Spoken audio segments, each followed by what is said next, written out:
क्या सुन्नी इत्तेहाद काउंसिल को मखसूस नशिस्तें मिलेंगी या हुक्मरान इत्तेहाद को इजाफी मखसूस नशिस्तें मिलेंगी? क्या तहरीक इंसाफ को मखसूस नशिस्तें मिलेंगी या फिर रिजर्व सीटें किसी के हिस्से में नहीं आएंगी? सुप्रीम कोर्ट की फुल कोर्ट महफूज फैसला कुछ देर बाद सुनाएगी। पुलिस हाई अलर्ट, अदालत के बाहर इजाफी नफरी तैनात, कैदी वैन भी मंगवा ली गई।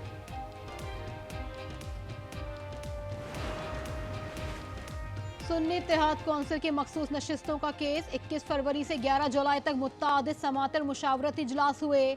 4 मार्च को इलेक्शन कमीशन ने फैसला दिया कि सुन्नी इत्तेहाद कौंसिल मखसूस नशिस्तों की हकदार नहीं। 2 अप्रैल को सुन्नी इत्तेहाद कौंसिल ने सुप्रीम कोर्ट से रुजू किया। 31 मई को जजेस कमेटी ने केस की समाअत के लिए फुल कोर्ट तश्कील दे दिया। लार्जर बेंच ने 9 जुलाई को केस का फैसला महफूज किया था।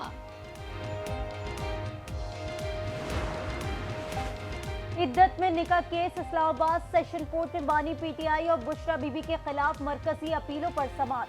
खावर मानिका के वकील के दलाइल, कहा सुप्रीम कोर्ट की जजमेंट के मुताबिक दौरान इद्दत निकाह फासिक है। किसी भी क्रिमिनल केस को हकाइक के मुताबिक सुनकर फैसला किया जाना चाहिए।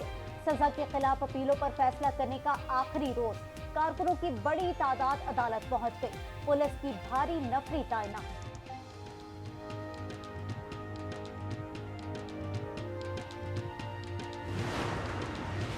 हसास इदारों को फोन टैप करने की इजाजत देने के खिलाफ दरखास्त। लाहौर हाई कोर्ट ने चीफ जस्टिस को लार्जर बेंच की तश्कील के लिए दरखास्त भिजवा दी। कहा दरखास्त में अहम कानूनी निकात उठाए गए हैं। ऐसे केस की समाअत के लिए लार्जर बेंच बनाया जाए। विद होल्डिंग टैक्स का निफास नामंजूर। एफबीआर और फ्लावर मिल्स मालिकान में डेडलॉक बरकरार। पाकिस्तान फ्लावर मिल्स एसोसिएशन की मुल्कगीर हड़ताल दूसरे रोज भी जारी। Chairman Pakistan flour mills association Asim Raza का मुतालिबात तस्लीम होने तक एहतजाज जारी रखने का ऐलान। आटे की मिलों और चक्कियों पर ताले पड़ गए। मुल्क में आटे का बहरान सर उठाने लगा, शहरी परेशान।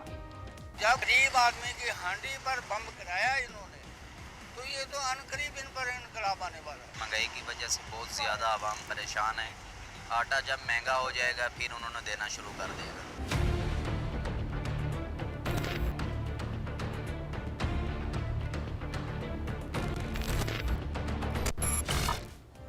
हुकूमत ने अवाम पर बिजली गिरा दी। बुनियादी टैरिफ में 7 रुपए 12 पैसे तक इजाफे की दरखास्त मंजूर। कराची समेत मुल्क भर के लिए यकसा टैरिफ पर भी फैसला जारी। माहाना 200 यूनिट वाले सार्फिन 3 माह के लिए मुस्तस्ना करार। मुल्क भर में मौसम की अंगड़ाइयां, रिमझिम और तेज बारिश ने रंग जमा दिया। लाहौर में बादल जमकर बरस पड़े, जलथल एक हो गया। सबसे ज्यादा बारिश ताजपुरा में 242 मिलीमीटर रिकॉर्ड। इस्लामाबाद और रावलपिंडी में तेज बारिश। रावलपिंडी के मुख्तलिफ इलाकों में यालाबारी। पंजाब के दीगर शहरों में भी बरसात। कराची में आसमान बादलों से ढक गया। मुख्तलिफ इलाकों में बूंदाबांदी से मौसम खुशगवार। शहर में तेज समुद्री हवाएं चल पड़ी। बारिश से हंगामी सूरत हाल, मरियम नवाज मुतहरिक। इंतजामिया और वासा हुकाम को फील्ड में पहुंचने का हुक्म।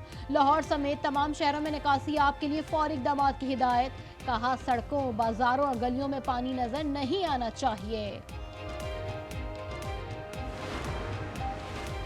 खैबर पख्तूनख्वा हुकूमत का गरीब घरानों को मुफ्त सोलर पैनल देने का ऐलान। मंसूबे को अमली जामा पहनाने के लिए हिकमत अमली तैयार। मुजम्मिल असलम कहते हैं सूबे में 1 लाख सोलर सिस्टम फराहम किए जाएंगे। We have been watching what's happening in Gaza and it is heartbreaking. More than 80% of the schools have been damaged. All of the universities have been bombed. We continue to push for a ceasefire, an immediate and lasting ceasefire, sending humanitarian aid, and we really help shape the future where these children are safe, their schools are not bombed, they are not bombed. Malala Yousafzai का एक बार फिर गजा में जंग बंदी का मुतालबा। कहा गजा में 80% तालीमी इदारे तबाह हो चुके हैं। बच्चे बुनियादी सहूलियात से महरूम मुश्किल जिंदगी गुजारने पर मजबूर हैं।